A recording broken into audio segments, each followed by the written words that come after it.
Hai adik-adik, kembali lagi dengan Kak Rina di Online Class 101.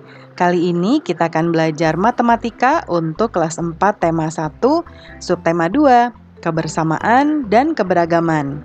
Di pembelajaran 5 kita akan belajar mengukur sudut pada tangram di halaman 117 sampai dengan 118. Adik-adik, untuk melihat pembelajaran lainnya, adik-adik bisa cek di kolom deskripsi, lalu cari kelasnya kelas berapa. Misalnya di kelas 3. Lalu adik-adik mau lihat kelas 3 tema 8, berarti ini kelas 3, lalu temanya tema 8. Diklik aja di sini. Nanti akan dialihkan ke halaman lain di browsernya dan masuk ke playlist di tema tersebut. Seperti ini. Nah, ini sudah berurutan mulai dari halaman awal sampai dengan halaman terakhir di bukunya ya. Dan di sini Kak Rina membagi-bagi berdasarkan pembelajarannya. Jangan lupa di-subscribe dan klik loncengnya ya. Terima kasih. Yuk kita mulai adik-adik. Ditonton sampai habis ya. Jangan dilewatkan karena ada informasi penting yang Kak Rina berikan. Dan diulang lagi videonya sampai adik-adik benar-benar paham. Perhatikan arahan dan peragaan dari guru terlebih dahulu ya. Salah satu cara menghargai keberagaman budaya adalah dengan mempelajari dan melestarikannya. Seperti yang telah kamu lakukan ketika mempelajari tari Bugong Jumpo.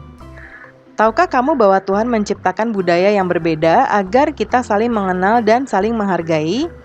Tugas kita adalah menciptakan keselarasan di tengah-tengah perbedaan. Masih ingat tangram yang telah kamu pelajari sebelumnya?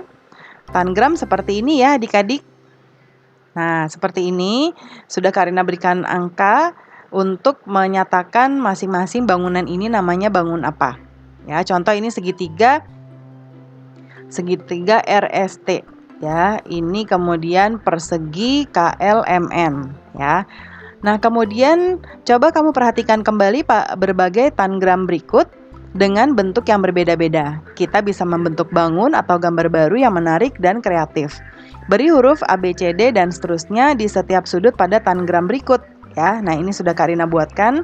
Tulis taksiranmu untuk besar masing-masing sudut yang sudah kamu beri huruf pada tabel berikut. Nah, ini ada tabelnya, nanti diisi sesuai dengan sudut yang mau diukur ya.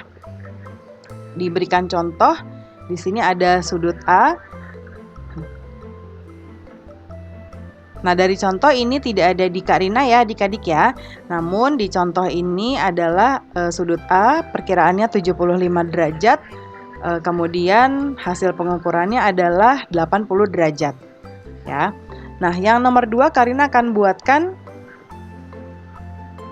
contoh dari sudut ini ya, B. Yang B. Nah, sudut B perkiraan Kak Rina adalah 50 derajat. Ternyata setelah dihitung 45 derajat. Kemudian berikutnya Kak Rina mau mengukur sudut E yang ini. Ya, sudut E.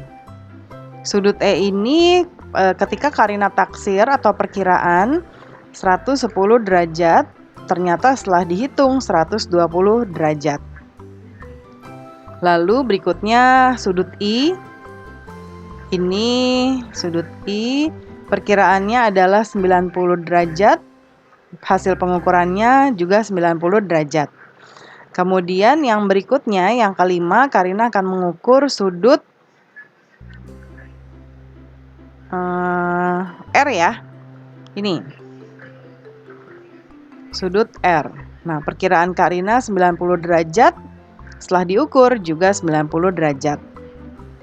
Nah, kemudian kalau kita lihat di sini adik-adik ada beberapa yang berbeda ya pengukurannya seperti yang ini. Tapi ada juga yang tepat sesuai dengan perkiraan Kak Rina.